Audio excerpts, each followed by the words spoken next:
Hello everybody, this is Jenny from Mr. Mobile and today I've got the S25 and S25 Plus with me.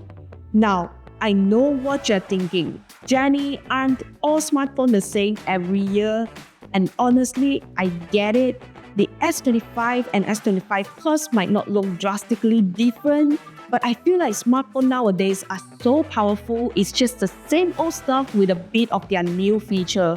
But does that mean that they have settled? Or is it finally time for an upgrade?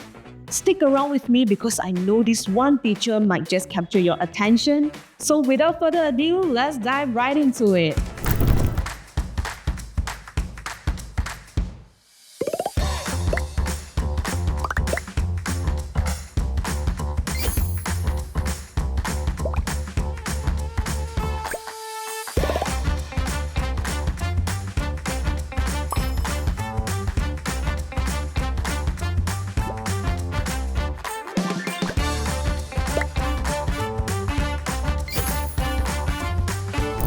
The unboxing experience is the same for S25 series, it's just the device, instruction manual and SIM ejector.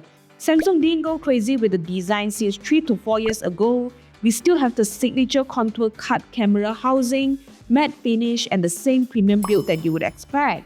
And they've introduced some fresh new color options as well. Head over to Mr. Mobile website to check out all the available colors, I'll link it down below. Moving on to the display, Samsung's screen has always been top tier. The S25 and the S25 Plus are no exception.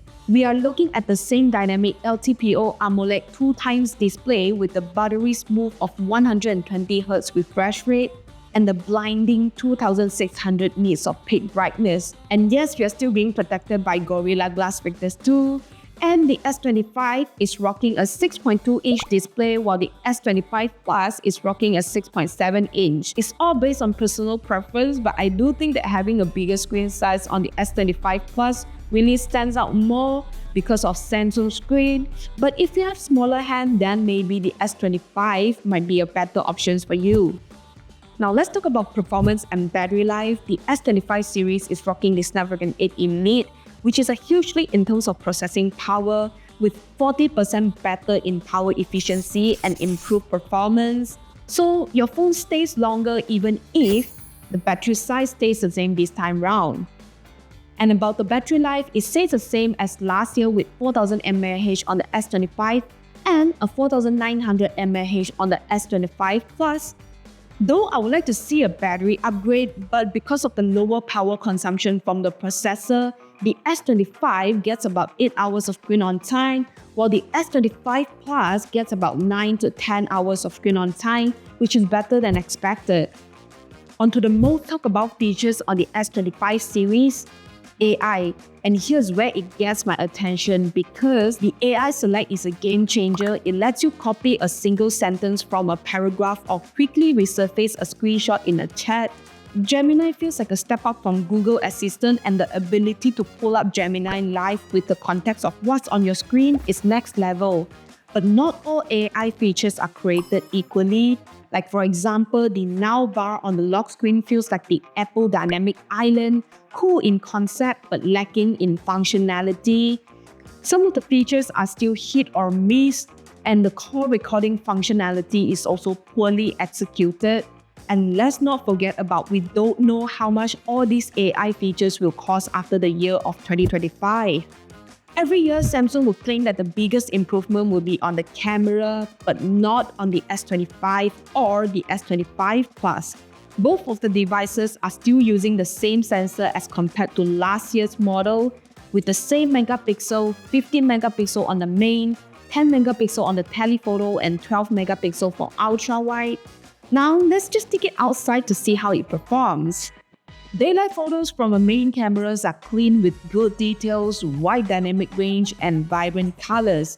Though they could benefit from enhanced sharpness, the camera system remains consistent with previous model, offering reliable performance without any significant advancement. As for videography, it supports up to 4K at 60 frames per second, with the main camera also capable at 8K at 30 frames per second. The Snapdragon 8 Elite processor's improved image signaling processing aims to enhance video quality particularly in dynamic scenes. Despite these features, the overall video recording experience offers incremental improvements over its predecessors.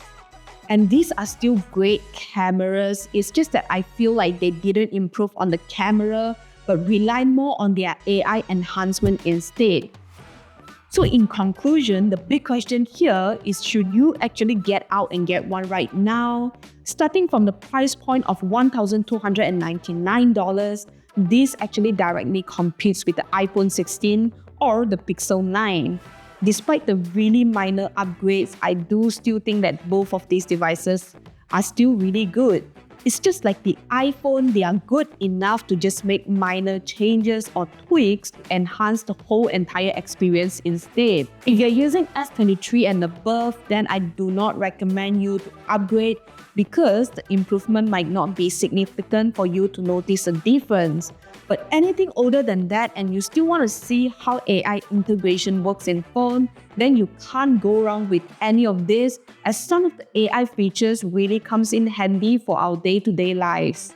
So what do you think of the S25 or the S25 Plus? Do you think it's worth upgrading to? Let me know in the comments below. And if you are interested in getting one, don't forget to head over to our website, link in the bio.